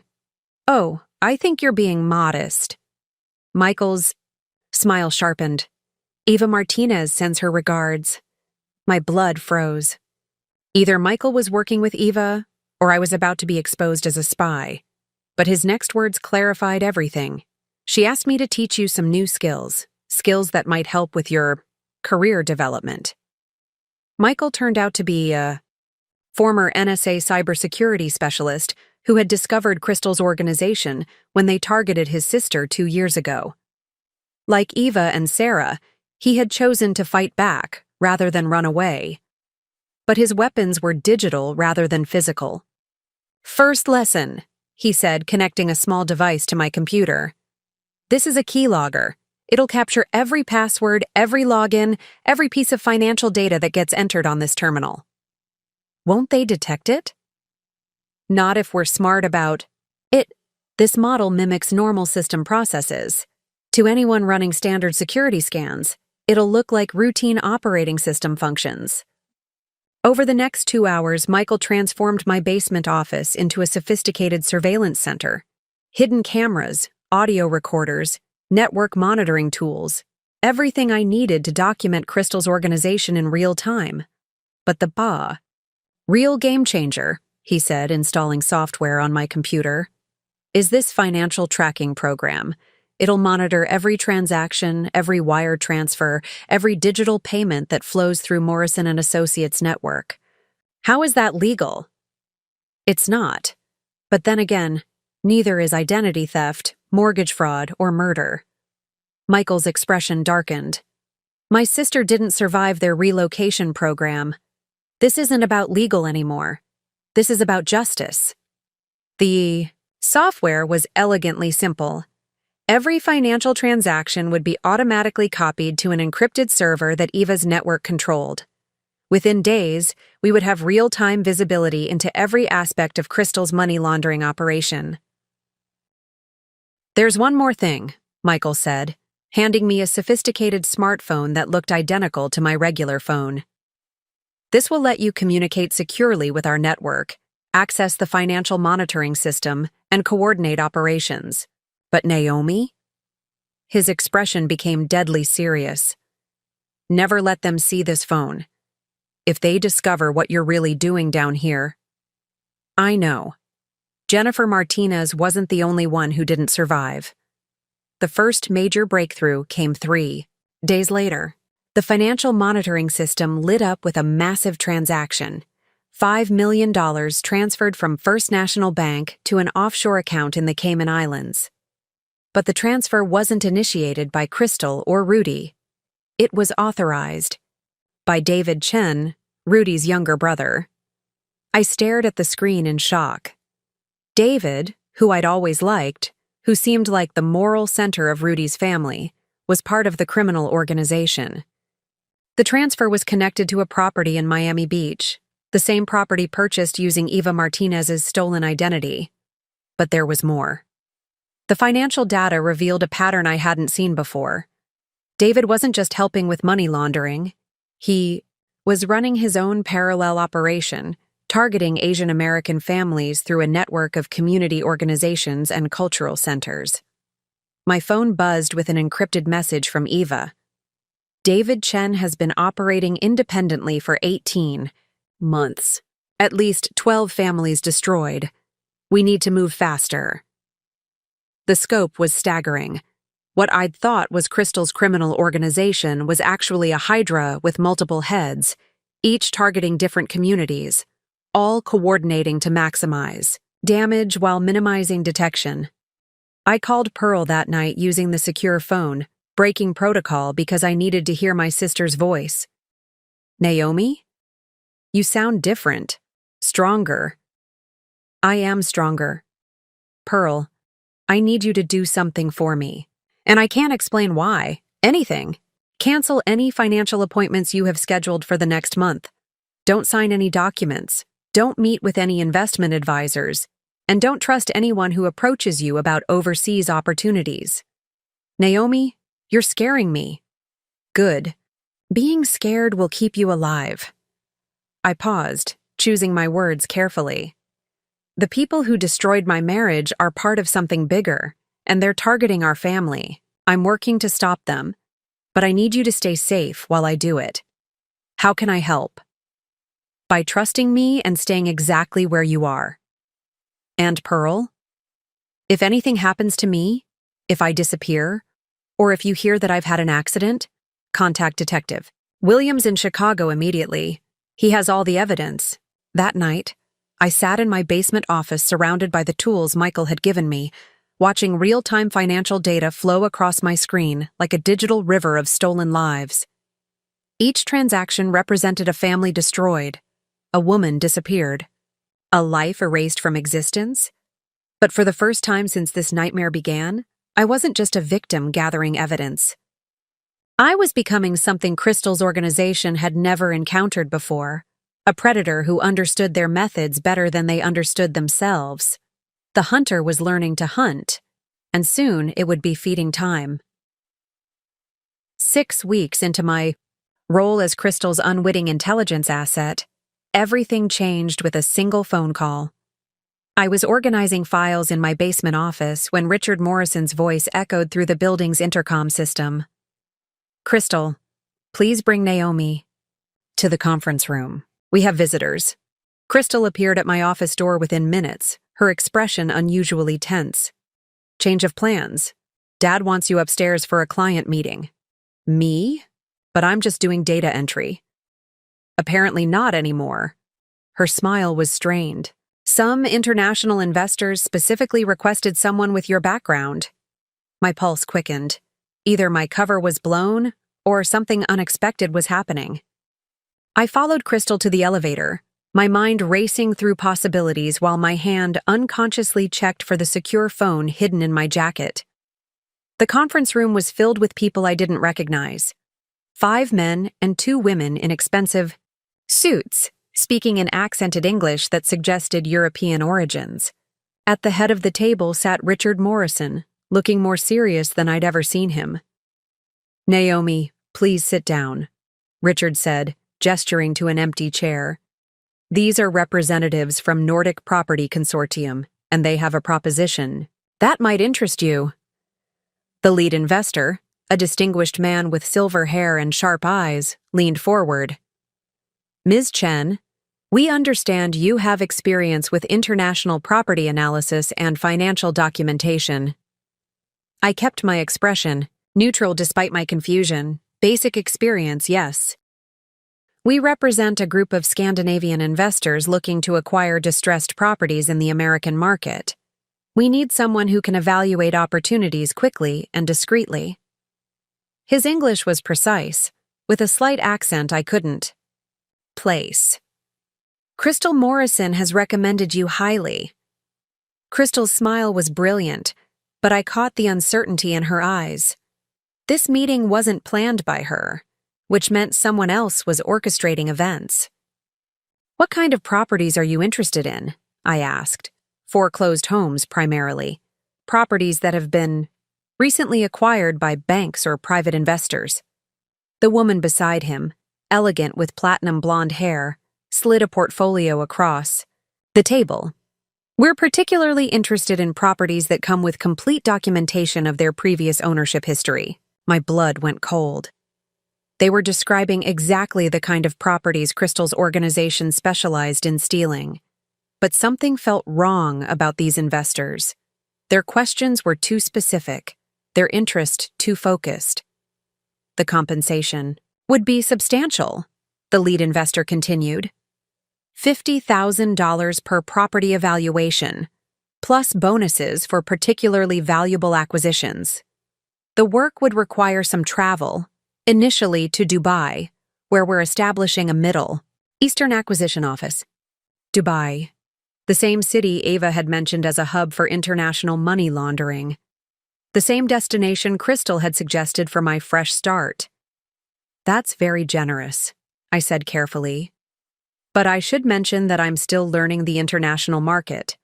I wouldn't want to disappoint you. On the contrary, the platinum blonde woman said, her smile sharp as a blade. We prefer working with analysts who aren't set in their ways. Fresh perspectives often identify opportunities that experienced investors miss. The meeting lasted another 30 minutes, with increasingly specific questions about my availability, my passport status, and my willingness to relocate permanently overseas. By the end, I was certain these weren't legitimate investors. They were recruiters for Crystal's organization, setting up the next phase of my elimination. After they left, Crystal could barely contain her excitement. Naomi, this is incredible. A $50,000 salary plus bonuses. You could be making more in a year than most people make in 5. It does sound amazing. Almost too good to be true. That's exactly what I thought when Dad first told me about Nordic Consortium. But they're legitimate. They've already transferred $100,000 as a good faith deposit for your services. The lie came so smoothly that I almost believed her myself. These people had turned deception into an art form. When would I need to start? Next week. They want you in Dubai to begin evaluating their first set of properties. Crystal handed me a travel folder. Everything's arranged. Flights, accommodations, work visa. They've really thought of everything. That evening, I met Eva at our usual location, a truck stop outside the city where surveillance would be difficult. She listened to my report with growing alarm. They're accelerating your timeline, she said grimly. Usually they spend months preparing victims for overseas relocation. 6 weeks means they're either desperate or they suspect something. Could they know about the surveillance equipment? Possible. Or they might have other reasons for moving. Quickly. Eva pulled out her laptop and showed me financial data from Michael's monitoring system. Look at this. They've been liquidating assets rapidly over the past 2 weeks. Almost like they're preparing to shut down the entire Chicago operation. The implications hit me like a physical blow. If they're shutting down, what happens to the women they're currently targeting? Best case scenario? They disappear quietly and are forgotten. Worst case? They're eliminated to prevent potential witnesses. We can't let that happen. which is why we're moving to the final phase ahead of schedule. Eva's expression was steel. Naomi, I need you to go to Dubai. What? Eva, that's suicide. If they get me overseas, they won't get you, because you won't be going as Naomi Chen, their victim. You'll be going as Isabella Reeves, international property investor. She handed me a new passport and a thick portfolio. We've been building this identity for 3 years. Isabella Reeves has a spotless credit history, a legitimate business background, and more importantly, she has $2 million in verified assets. I stared at the documents. Where did $2 million come from? Recovered assets from previous victims, liquidated properties they thought they'd hidden, offshore accounts Michael hacked into. Eva's smile was sharp with satisfaction. We've been stealing their money the same way they stole it from others. One transaction at a time, carefully documented for future legal proceedings. So when I arrive in Dubai, you'll be their worst nightmare. A victim who survived, who learned their methods, and who has the resources to destroy them from the inside. Eva leaned forward. But Naomi, this is the most dangerous part of the operation. Once you're in Dubai, you'll be completely on your own until we can get other assets in position. How long? 2 weeks maximum. Enough time to document their international operation and identify their overseas assets for seizure. I looked at the Isabella Reeves passport, at the face that looked like mine, but belonged to someone far more dangerous than Naomi Chen had ever been. When do I leave? Tomorrow night. Crystal thinks you're flying commercial to meet their recruiters, but Isabella Reeves will be taking a private jet to establish her own business operations. For the first time in weeks, I smiled with genuine anticipation. The prey was about to become the predator. Dubai's skyline glittered like a crown of jewels as my private jet descended toward the city that would become the battleground for everything I'd lost and everything I intended to reclaim. But I wasn't arriving as Naomi Chen, the broken wife with 72 hours to vacate her foreclosed home. I was Isabella Reeves, international property investor, with $2 million in verified assets and a reputation that had been carefully constructed over 3 years. The Armani suit I wore cost more than I used to spend on groceries in 6 months. The Cartier watch on my wrist contained a GPS tracker and encrypted communication device. Even my luggage told a story of wealth and sophistication that would open doors Crystal's organization thought they controlled. Michael Torres met me at the airport, but he looked nothing like the casual tech consultant who had visited my basement office. In Dubai, he was Dr. Michael Ashworth, cybersecurity specialist for high-net-worth individuals, complete with British accent and credentials from Oxford. "Welcome to Dubai, Ms. Reeves," he said, kissing my cheek with the familiarity of an old business associate. "I trust your flight was comfortable?" "Excellent, thank you. I'm eager to see the properties you've identified." As we drove through the city's gleaming streets, Michael briefed me on the operation. Crystal's Dubai office is in the Burj Khalifa, 27th floor, operating under the name Gulf Property Solutions. They've been using it to launder money from their American operations and to recruit local women into their overseas trafficking network. Trafficking? Not just financial destruction anymore. They're selling women into actual slavery, using the same isolation and dependency tactics they perfected in Chicago. His voice was grim. The women who get sent to Dubai don't just lose their identities, they lose their freedom entirely. The scope of their evil continued to expand beyond anything I had imagined. But my shock transformed quickly into cold determination. Every revelation made me more dangerous, more focused on complete destruction of their network. How many victims currently? In Dubai? At least 30 women from various countries, all trapped in the same cycle. Isolated, dependent, with no legal recourse. Michael's jaw tightened. One of them is Jennifer Martinez's younger sister. She was recruited 6 months ago for an international marketing opportunity. The Burj Khalifa dominated the skyline like a silver needle piercing the clouds.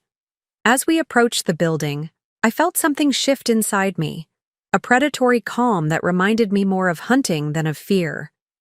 Isabella Reeves has an appointment with Gulf Property Solutions tomorrow at 2 p.m., Michael continued. She's interested in acquiring their entire property portfolio for cash. Their entire portfolio? 47 properties across 3 countries? Worth approximately $28 million. We're going to offer them $30 million in cash, payable within 72 hours. The audacity was breathtaking.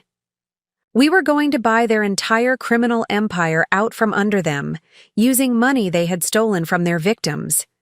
And when they realize Isabella Reeves is actually Naomi Chen, Michael's smile was sharp as a blade. By then, we'll own everything. They've spent 8 years building. Their properties, their shell companies, their offshore accounts, all of it will belong to the women they tried to destroy. What about Crystal and Rudy? They're flying in tomorrow night for the closing. They think they're about to score the biggest payday of their criminal careers. His eyes glittered with anticipation. They have no idea they're walking into a trap. As our car pulled up to the hotel where Isabella Reeves would be staying, the Palazzo Versace, where royalty and billionaires conducted their most sensitive business, I felt the final pieces of my transformation lock into place. The broken woman who had been abandoned at a bank with foreclosure papers was gone forever. In her place stood someone infinitely more dangerous. A predator who had learned to hunt by being hunted, who understood her prey's weaknesses because she had once shared them, and who possessed the resources and ruthlessness to destroy everything they had built. Tomorrow, Crystal and Rudy would discover what happened when victims refused to stay victims. Tomorrow, the hunt would end. The call came at exactly 9 a.m. Dubai time, just as I was finishing my breakfast on the 42nd floor of the Palazzo Versace. Crystal's voice crackled through the international connection, bright with excitement and completely oblivious to the trap closing around her. Naomi, how are you settling in? Are the accommodations acceptable? I gazed out at the Persian Gulf, where luxury yachts dotted the turquoise water like scattered diamonds. Everything is beautiful, Crystal. Almost overwhelming, actually. I can imagine. It must be such a change from Chicago.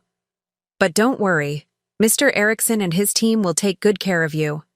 Mr. Erickson, the silver-haired man who had recruited me, whose real name was actually Viktor Petrov, a former Russian intelligence officer turned money launderer. Michael's surveillance had revealed everything about Crystal's Dubai operation, including the fact that she was no longer the apex predator in this particular food chain. Crystal, I have to ask, are you certain about this opportunity? Some of the contracts they've shown me seem almost too generous. Oh, sweetheart, that's just because you're not used to international business. These overseas investors operate on a completely different scale than anything you experienced in America. Her condescending tone made my skin crawl. Just trust the process and follow their instructions exactly. You're going to do wonderfully. Actually, there's been a development I should mention. I've met another investor here, a woman named Isabella Reeves who's also looking at Middle Eastern properties. The silence stretched for 10 seconds. Another investor? She's quite impressive, actually. American businesswoman with substantial assets, looking to acquire a large portfolio of international properties. I let concern creep into my voice. Crystal, she's offering to buy the same properties Nordic Consortium is evaluating, except she's offering cash, and she's offering more. How much more? $30 million for their entire Dubai portfolio. Cash payment within 72 hours. Crystal's sharp intake of breath was audible across continents. $30 million? That's impossible. Who is this woman? Isabella Reeves. I could arrange an introduction, but she's quite busy. She's only available for one meeting tomorrow at 2 p.m. before she flies back to London. Tomorrow?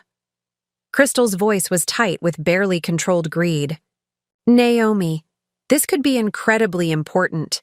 If this Isabella woman is legitimate, she seems very legitimate. Flew in on a private jet, staying in the presidential suite, has lawyers and accountants traveling with her. I paused for effect. Should I mention that you and Rudy might be interested in partnering with her? Yes. Absolutely yes. In fact, Rudy and I were already planning to fly out to Dubai tomorrow evening to finalize your contracts. We could meet with this Isabella. Woman first. Perfect. They were taking the bait exactly as Eva had predicted. I'm not sure I can arrange that, Crystal. She's very exclusive about her business meetings. Naomi, listen to me carefully. This meeting could change everything for all of us. Tell Isabella Reeves that the principals of Nordic Consortium, that's us, would be honored to discuss a potential partnership. Whatever she's offering for those properties, we can match it. I'll try, but Crystal, I should warn you. She asks very pointed questions about business practices and legal compliance. She seems to do extensive background checks on potential partners. That's fine. Our business practices are completely above board. The lie rolled off her tongue so smoothly that I almost admired the performance. But then I thought about Eva Martinez, hiding for 3 years. About Jennifer Martinez's sister, trapped in slavery in this very city. About Pearl, whose name was still on their targeting list. I'll see what I can do, I said finally. But Crystal, if this falls through, please don't blame me. I'm still learning how to navigate these high-level business negotiations. Don't worry, sweetheart. You're doing perfectly. Just arrange that meeting and let us handle the rest. After hanging up, I walked to the floor-to-ceiling windows and stared down at the city where Crystal thought she was sending me to die. In 18 hours, she and Rudy would be sitting across from Isabella Reeves in the same conference room where they planned to finalize my elimination. They would be expecting to meet a naive woman grateful for their generosity, ready to sign documents that would erase her existence forever. Instead, they would come face to face with the architect of their destruction. My secure phone buzzed with a message from Eva. All assets in position. Legal teams standing by. When you give the signal tomorrow, we move simultaneously in Chicago, Miami, and Dubai. No escape routes, no mercy. I typed back. Signal will be when I say the words, "Thank you for everything you've taught me." After that, show no mercy. The sun was setting over Dubai, painting the sky in shades of gold and crimson. Tomorrow, Crystal and Rudy's empire would burn just as beautifully, and I would watch every moment of it. At exactly 2 p.m., I sat in the marble and gold conference room on the 27th floor of the Burj Khalifa, watching Dubai's skyline stretch endlessly toward the horizon. I was no longer Naomi Chen, the abandoned wife in a foreclosure nightmare. Today, I was Isabella Reeves, international property magnate, wearing a custom Hermes suit that cost more than my old monthly grocery budget, and radiating the quiet confidence that only comes with genuine power. The elevator chimed, and my breath caught as familiar voices echoed down the hallway. After months of preparation, the moment of truth had arrived. Crystal entered first, her designer heels clicking against the polished floor, followed by Rudy in his best suit, the one I'd helped him choose for our anniversary 3 years ago. They both looked polished, confident, ready to close the deal of their criminal careers. Neither recognized me immediately. Ms. Reeves, Crystal extended a manicured hand with her most professional smile. Thank you so much for agreeing to meet with us. I'm Crystal Morrison, and this is my business partner, Rudy Chen. I stood slowly, letting recognition dawn gradually across their faces. Crystal's hand froze mid-air. Rudy's confident expression melted into confusion, then shock, then something approaching terror. Hello, Crystal. Hello, Rudy. My voice was calm, controlled, carrying none of the trembling desperation they remembered. Please, sit down. We have a great deal to discuss. Crystal's face had gone pale beneath her carefully applied makeup. This is impossible. You're supposed to be dead, Eliminated? Disappeared without a trace? I settled back into my chair with the fluid grace of someone completely in control. I'm sure that was the plan. Just like Eva Martinez, just like Jennifer Martinez, just like the 37 other women whose files I found in your basement. Rudy found his voice first, though it came out as a hoarse whisper. Naomi, what are you doing here? How are you here? I think the more interesting question is what you're doing here, Rudy. Although I suppose money laundering and human trafficking require international coordination these days. Crystal's shock was transforming into fury. You little bitch!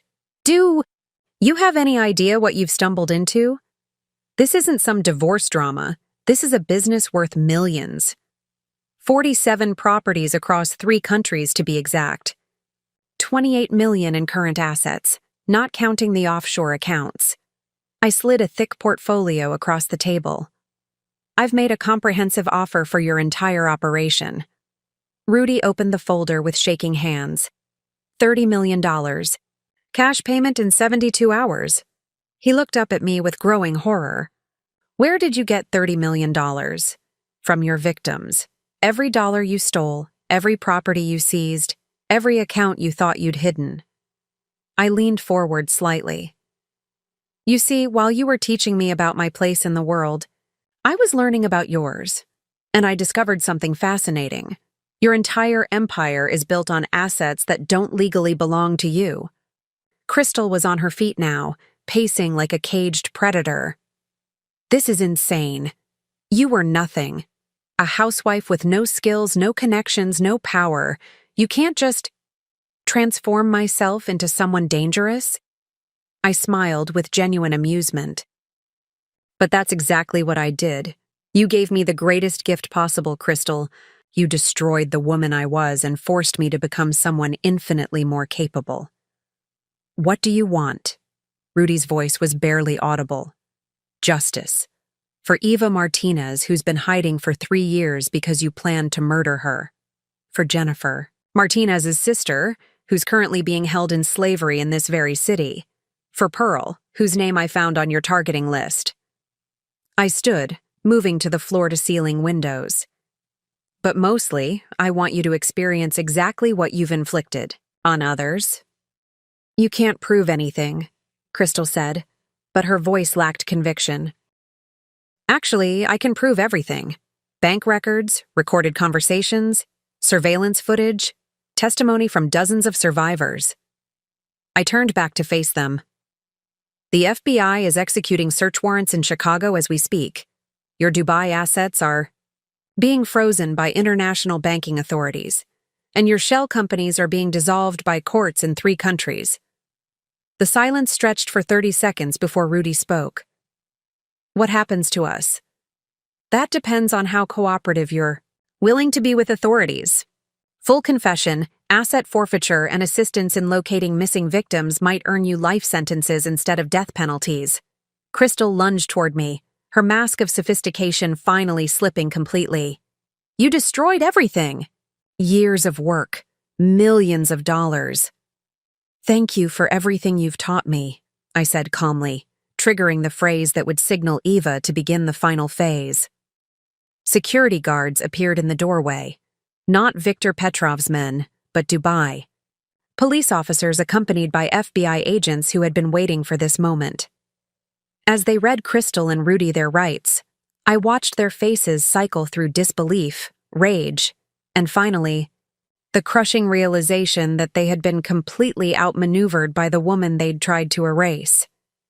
The hunt was over. The predators had become the prey.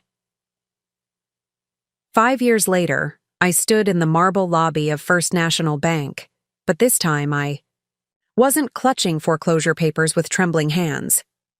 I was here as the majority shareholder, having acquired the bank through a consortium of Crystal's former victims who had pooled their recovered assets into a powerful investment group. The why? Nervous bank manager who had once delivered my humiliation was now my employee. His hands shook slightly as he handed me the final documents transferring the bank's mortgage portfolio to our ownership. Ms. Chen, This completes the acquisition. You now own every mortgage formerly held by First National, including... He paused, consulting his paperwork. Including several properties previously owned by Mr. Rudy Chen. Excellent. And the former owners of those properties? As per your instructions, all foreclosure proceedings have been reversed. The houses are being returned to their original owners at no cost, with clean titles and paid mortgages. I nodded, watching through the bank's windows as moving trucks arrived at houses throughout the city. Sarah Thompson was getting her home back. The Martinez family was reclaiming their grandmother's house. 12 families total, their lives being restored by the same mechanism that had once destroyed them. There's one more matter, the manager continued hesitantly. The Chen family home on Maple Street. Since you're the rightful owner, we need your instructions for disposition. I had walked through that house the week before, seeing it with eyes that held no nostalgia or pain. The rooms where I'd been systematically isolated and gaslit were just rooms now. The kitchen where I'd cooked countless meals for a man planning my destruction was just a kitchen. Donate it to the Chicago Women's Shelter, I said. Let it become a safe house for women rebuilding their lives. And Mr. Chen's construction business? Being dissolved, the assets will fund legal aid for financial abuse victims. As I walked out of First National Bank for the last time, my phone buzzed with updates from around the world. Eva Martinez had returned to Chicago under her real name, heading a foundation that helped women disappear safely from abusive relationships. Pearl had just opened her third crisis center for victims of financial fraud. Jennifer Martinez was reuniting with the sister we'd rescued from Dubai slavery. Crystal and Rudy were serving life sentences in federal prison, their appeals exhausted, their empire completely dismantled. Every dollar they'd stolen had been recovered and returned to victims. Every property they'd seized was back in rightful hands. But the truest victory wasn't their destruction. It was transformation. Women who had been targeted as victims had become a network of protectors, using the skills learned from surviving monsters to ensure no one else would suffer the same fate. The broken woman who'd been abandoned with foreclosure papers was gone forever. In her place stood someone who had learned the most important lesson of all. Sometimes the best revenge isn't destroying your enemies. It's becoming so powerful that you can save everyone they ever tried to hurt. I smiled as I walked toward my car, toward my real life, toward the future I had built from the ashes of my destruction. The hunt was over. The prey had won, and I was finally, completely free. Up next, you've got 2 more standout stories right on your screen. If this one hit the mark, you won't want to pass these up. Just click and check them out. And don't forget to subscribe and turn on the notification bell so you don't miss any upload from us.